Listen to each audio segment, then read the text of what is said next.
حضرت عمر رضی اللہ تعالی عنہ کا اصل نام عمر بن خطاب رضی اللہ تعالی عنہ ہے اور آپ کی کنیت ابو حفص ہے۔ حضرت عمر رضی اللہ تعالی عنہ سیدنا ابو بکر صدیق رضی اللہ تعالی عنہ کے بعد دوسرے خلیفہ راشد منتخب ہوئے، اور حضرت عمر رضی اللہ تعالی عنہ کو یہ اعزاز بھی حاصل ہے کہ وہ آپ علیہ الصلاۃ والسلام کے سسر ہیں۔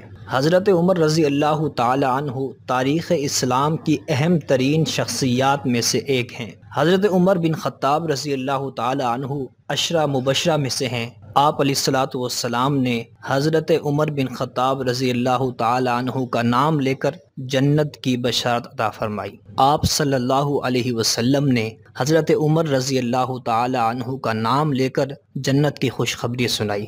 حضرت عمر رضی اللہ تعالی عنہ کا شمار علماء و زاہدین صحابہ میں سے ہوتا تھا۔ حضرت ابو بکر صدیق رضی اللہ تعالی عنہ کی وفات کے بعد 22 جمادی الثانیہ سن 13 ہجری کو حضرت عمر رضی اللہ تعالی عنہ مسند خلافت پر براجمان ہوئے۔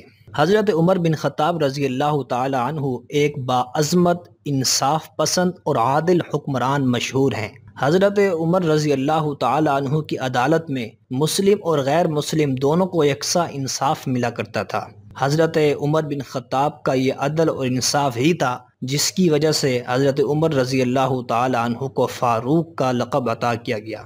حضرت عمر رضی اللہ تعالی عنہ کا نسب 9ویں پشت میں رسول اکرم صلی اللہ علیہ وسلم سے جا ملتا ہے۔ حضرت عمر بن خطاب رضی اللہ تعالی عنہ ہجری کیلنڈر اسلامی تقویم کے بانی ہیں، اور حضرت عمر رضی اللہ تعالی عنہ کے دور خلافت میں عراق، مصر، لیبیا، سرزمین شام، ایران، خراسان، مشرقی اناطولیہ، جنوبی آرمینیا اور سجستان فتح ہو کر مملکت اسلامی میں شامل ہوئے۔ حضرت عمر رضی اللہ تعالی عنہ کی خلافت کا رقبہ 22,51,030 مربع میل پر پھیلا ہوا تھا۔ حضرت عمر رضی اللہ تعالی عنہ کے دور میں پہلی مرتبہ بیت المقدس فتح ہوا۔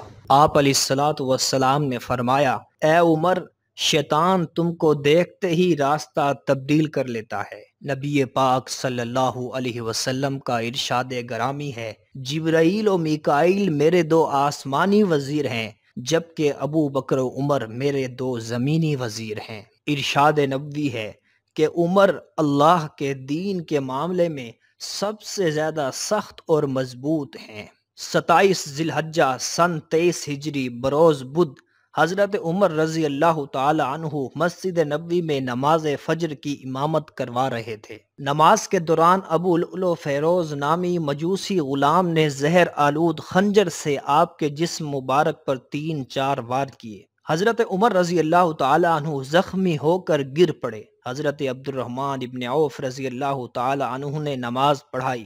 بدبخت قاتل نے مسجد سے بھاگتے ہوئے تقریباً 13 مسلمانوں پر وار کیا، جن میں سے 7 مسلمان شہید ہو گئے۔ حضرت عمر رضی اللہ تعالی عنہ کو بے ہوشی کی حالت میں گھر لایا گیا۔ ہوش آنے پر جب آپ کو بتایا گیا کہ حملہ آور مجوسی تھا تو آپ نے اس بات پر اللہ تعالیٰ کا شکر ادا کیا کہ حملہ آور مسلمان نہیں بلکہ کافر تھا۔ آپ رضی اللہ تعالی عنہ پر خشیت الہی کی کیفیت طاری ہو گئی۔ آپ نے اپنے بیٹے حضرت عبداللہ کو حکم دیا کہ میرا سر اپنی گود سے ہٹا کر زمین پر رکھ دو تاکہ اللہ تعالیٰ مجھ پر رحم و کرم والا معاملہ فرمائے۔ اس موقع پر حضرت عبداللہ بن عباس رضی اللہ تعالی عنہما آپ کو بشارتیں اور تسلیاں دیتے رہے۔ 3 دن کرب میں گزارنے کے بعد آپ رضی اللہ تعالی عنہ زخموں کی تاب نہ لاتے ہوئے 1 محرم الحرام سن 24 ہجری کو جام شہادت نوش فرما گئے۔